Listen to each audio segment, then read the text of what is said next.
Let's begin.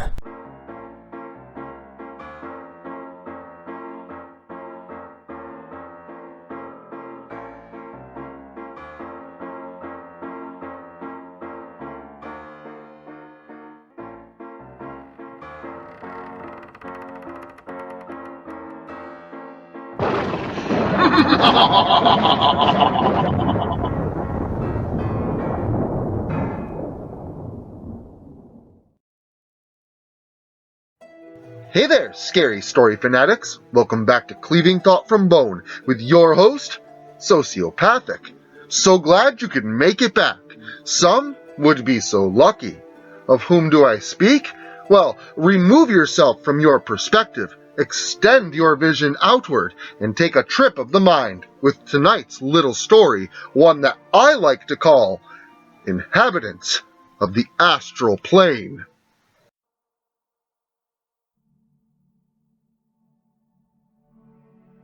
I have one hell of a unique ability, but it wasn't always as apparent to me as it has become in recent years. When I was little, I simply thought I was dreaming. Dreamscapes of oceanside views, or in the center of one, observing a pod of whales, distinctly feeling the spray of the sea against my sun-beaten face.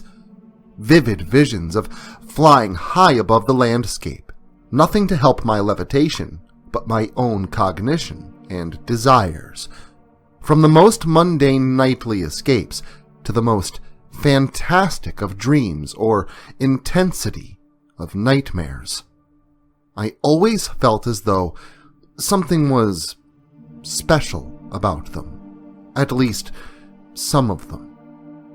When I was 7, I went to bed one night after being tucked in safely beneath my covers by my parents. There were no stressful occurrences that day, nothing significantly upsetting or recognizably extraordinarily positive either for that matter. So what followed took me by complete surprise, as most nightmares do though, I suppose. When I awoke from the restless night, I was only able to recall bits and pieces of what had caused me to arise in such a stir, but those fragments of the larger whole more than represented the entirety of the dream sequence, and all I wanted to do was vomit. I dreamt of my neighbor, the man who lived next door to us when I was a child, Mr. Reedy. I had been in his house before with my parents, so the setting of my nightly excursion, matching up precisely with the layout of his living room, didn't really come as a surprise. The shock I bore witness to could be attributed to the events unfolding within. Carl Reedy was chopping up his wife with a hacksaw and then methodically placing the pieces within a large black contractor bag. Mrs. Reedy's head still attached to her limbless torso, her eyes frozen wide in surprise, her long, thin, and sort of frizzy blonde hair saturated red, soaked with her own blood. I knew even in that moment that what I was witnessing was a terrible nightmare, but something about it made it seem so real, as if I were actually there. I could smell the copper tinge of spilled blood mixing with the aromas of piss and feces excreted upon death, something I didn't even know happened at the time, but I remember those smells distinctly. The sound of saw teeth scraping bone, the splatter of spraying blood against the translucent plastic that covered most of the living room floor. Everything so absurdly prominent. I wanted to wake up. I tried yelling, but Mr. Reedy just continued on, as if not hearing me at all. I lifted my hand to my face to try and cover my eyes and began to sob, but as I wept, I soon realized that neither shutting my eyes nor closing them made a damn bit of difference. Those parts of my being behaved as if transparent, making me incapable of obstructing my vision and putting an end to the observed gruesome act playing out before me. When that didn't work, I instinctively ran for the door. In my panic, I ran right into the corpse of Mrs. Reedy, currently undergoing decapitation, and found myself terrified at the thought of tripping and falling, somehow catching the unwanted attention of her murderous husband. But I felt no resistance, as if I just passed right through her. I paid no mind to this, however, and continued on towards the door and my freedom. Then I woke up. I sat straight up in my bed, a sweat rolling down my face, reassuring myself that I did not wet the bed, as the sheets were soaked as well. I did not call for my mom and dad. I simply sat awake in bed, trying to get the disturbing imagery out of my thoughts. I don't remember when I fell asleep, or what I dreamt about once I did. I only knew I woke up early the following morning, the nightmare from earlier that night still fresh in my mind, which, as far as dreams go, is odd in itself. The morning itself proceeded as typical. I ate breakfast before school, Mom made eggs while Dad readied himself for work. I would have told my parents about my fearful experience, but I was scared they would have correlated it to all the violent games and movies that I enjoyed so much, and subsequently take them away. So, for the time being, really even until this day, I never divulged that particular nightmare. As time progressed, significance of doing so faded, but later that afternoon, it would stand prominent. Because when I returned home after school, I was greeted by the sight of an army of police cars and flashing lights. My immediate reaction encompassed thoughts and worries regarding my own family, assuming the squadron of enforcement groups was intended for my parents' house. As I began running up to the door, wanting to ask my parents what was going on, I stopped dead in my tracks at the sight of the happenings in the yard over. Mr. Reedy, his white dress shirt stained with splotches of deep red, making it appear more red than white.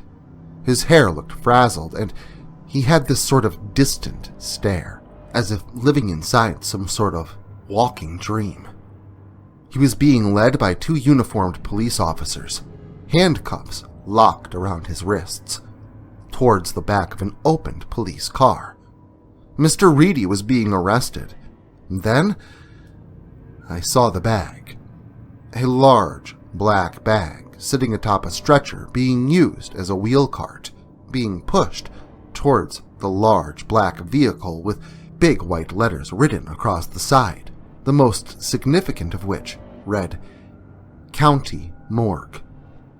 This is the point where I noticed the sound of quickly approaching footsteps before a hand gripped me by the shoulder. I turned to see my mother, now embracing me in her arms, shielding my eyes from the unfolding events in the lawn next door.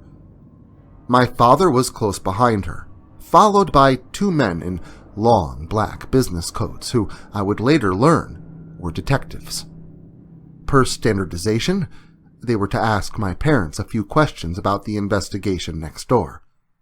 All parties involved were very careful not to divulge the details of what had happened. But as most children do, I simply derived what had happened on my own, picking up on nuances in behavior and pieces of overheard conversation. Mr. Reedy had murdered his wife in a jealous rage after discovering that she had been having an affair. He had apparently stabbed her until death. Afterwards, he proceeded to methodically chop up her body for easier disposal. How exactly the police caught wind of what happened, I still do not know, but I think it had something to do with Mr. Reedy's sister calling the home for one reason or another, realized that something was terribly wrong, and subsequently phoned the police. Maybe I would have spent more time on that issue had I deemed it important, but the sharp nudge of significance pertained only to the correlations between the previous night's vivid nightmare and the actual events that were going on at that exact moment in time. Sure, I had my suspicions that what I had experienced was somehow real, but it would be years before those suspicions were realized to be fact. I, of course, grew older, and these freaky events would happen quite often. Granted, nothing as gut-wrenching and traumatic as the first notable experience happened again, but smaller, more benign things. Things like being privy to the answers on tomorrow's test, knowing what I would get for Christmas, or finding out what that girl I liked really thought about me. But there was other stuff too, such as flying over top of the ocean at near the speed of light and arriving across the globe. In my dreams, I've seen the Eiffel Tower, Rome's Colosseum, and the watery street-like passages of Venice. And I knew that all these things were just as real as my other out-of-body experiences. When I reached adulthood, I began seeking others like me, or those who had greater knowledge of this ability. This is how I met Madame Mascara. Madame Mascara was, as her obvious stage name insinuated, a self-renowned psychic of sorts, specializing in most paranormal arts and practices. She was the one who told me how to amplify my ability. Did you know that if you have any psychic ability at all, that those powers can be magnified through the simple manipulation of temperature? The ability to dream future events, see past lives, or view the world in the present are all increased by extreme hot or cold temperatures while sleeping. It took a while to get used to, but it wouldn't be long until my air conditioner would run all night long during the winter and the heater during the summer. Intense sleeping conditions, I'll give you that, but intense nightly experiences as well. I had so much more control. The memories that lingered the next morning were even easier to retain, and occurrences were no longer sparse between. I was able to astral project my being on a nightly basis. This is what I think caused them to notice me. The point at which I prodded too far and landed in my current situation. I don't know if I just never noticed them before, or they just never noticed me until recently. But soon after I increased my ability's efficiency, I would occasionally see things wherever I happened to be. Just like me, those around them, no one seemed to notice their presence, but they seemed to be able to interact with those around them. These beings appeared to be of humanoid shape, bipedal and the like, but they were presented as more amorphous blobs of ink, black splotches that seemed to ripple and writhe around in movement. A few times, I'd seen them following people, the individual seemingly depressed and somewhat apathetic. Once, I even seen one of these creatures kind of reach into a man's head just before he robbed a pedestrian, an old woman, for her purse. I don't know if these things are demons, interdimensional beings, or something else. All I know is that most of us are completely unaware of their existence, but they are acutely aware of us. The time before last, one of them noticed me, its form seeming to shift itself in my direction the way an animal would notice prey, like a cat catching sight of a wounded rodent. Because of my increased capability, I immediately woke myself up, returning to my living body. I knew I shouldn't prod any further, that I should leave well enough alone. But I had to know more. Retrospect would have never been so valuable as it would have been then. It was waiting for me. At least, I assume it was the same one. I guess I can't really say for sure. But coincidence challenged providence, as it was right there, as soon as I sat up and turned to reveal the sight of my sleeping body. That thing was on the other side of me, looming over top of me, the sleeping me. It let out the most unnatural sound that I know no human was meant to hear, and as it lashed outward, I swept myself off to someplace far away. I had escaped, or so I thought. See, the thing about astral projection is that you are projecting your consciousness and removing it from its physical form. Essentially, the essence of who you are leaves the body, only able to return to a living, breathing form. Since I returned to find my physical form mutilated upon my bed, my innards torn outward, and more blood than I knew I held within my cardiovascular system, I knew I would never be able to return.